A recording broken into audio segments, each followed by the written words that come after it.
तस्वीर में आप इस शख्स को देख रहे हैं, इसके सीने से, इसकी छाती से लगा हुआ बच्चा भी आपको नजर आ रहा होगा। ये एक अफ्रीकी शख्स है, इसकी बीवी हमल से यानी गर्भ से थी, लेकिन बच्चे की विलादत का जो दर्द होता है, जो पैदाइश का दर्द होता है, वो वक्त से पहले इसकी बीवी को उठ जाता है।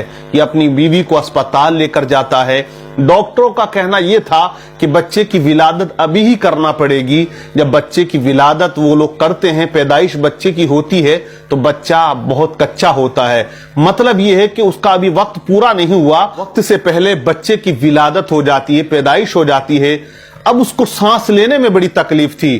डॉक्टरों का कहना यह था इस बच्चे को बचाना बड़ा मुश्किल हो जाएगा, लेकिन एक रास्ता है, अगर इसको बचाना है। बाप पूछता है वो रास्ता क्या है, तो डॉक्टरों की टीम ने कहा अगर इस बच्चे के सांस की नली किसी बड़े इंसान के फेफड़ों से जोड़ दी जाए तो इसको सांस लेने में कोई परेशानी नहीं होगी और चंद दिनों के बाद ये बच्चा नॉर्मल हो जाएगा।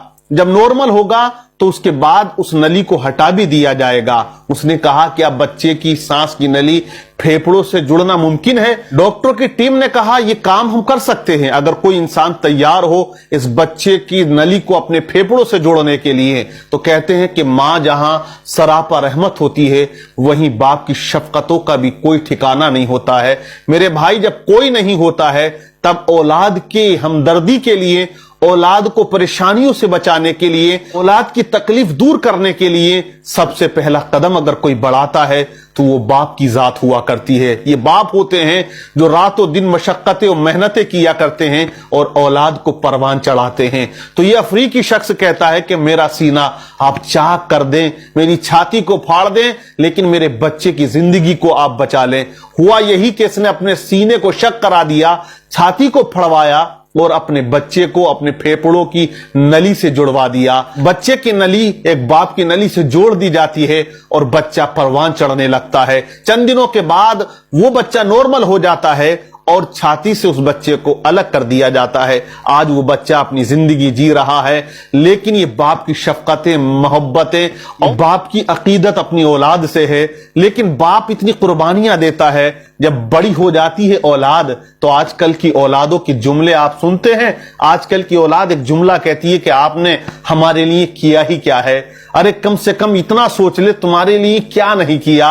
जब तुम दुनिया में आए थे तुम चल नहीं सकते थे, लेकिन माँ ने सीने से लगा के तुम्हें परवान चढ़ाया। जब तुम चल नहीं सकते थे, बाप ने उंगली पकड़ के तुम्हें चलना सिखाया।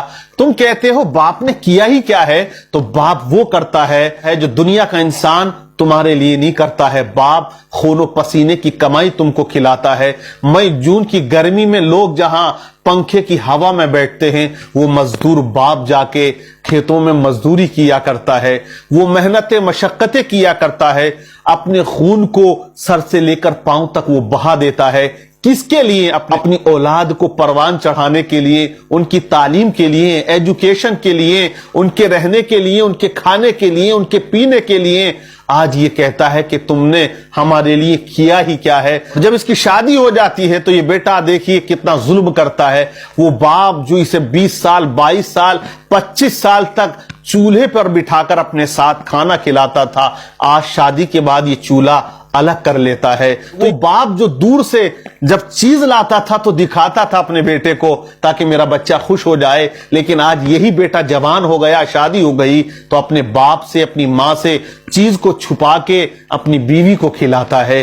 वो माँ जो बड़ी शफकत और मोहब्बत का एक समंदर हुआ करती है और औलाद को पाला करती है, लेकिन आजकल के नौजवानों का हाल ये है कि चमन के हंसते खिलते गुलशन बेच दिए, घर में जो रखे थे वो बर्तन बेच दिए, और बेटे ने अपने बीवी के फैशन की खातिर अपनी मां के हाथ के कंगन बेच दिए। बेटे ने अपनी बीवी के फैशन की खातिर अपनी मां के हाथ के कंगन बेच दिए। तो हालात ये हैं कि औलाद जब जवान हो गई तो बदतमीजी करती है, बदकलामी किया करती है, न जाने कैसे कैसे जुमले बोलती है कि जो इसको बिल्कुल नहीं बोलने चाहिए, क्योंकि माँ बाप की रजा से रब राजी होता है और माँ बाप की नाराजगी से रब नाराज हो जाया करता है। इसीलिए बड़ा अच्छा शेर किसी ने कहा कि माँ बाप से बढ़कर नाम क्या होगा, ان کے نام کا ہم سے احترام کیا ہوگا؟ جن کے قدموں کے نیچے جنت ہے ان کے سر کا مقام کیا ہوگا؟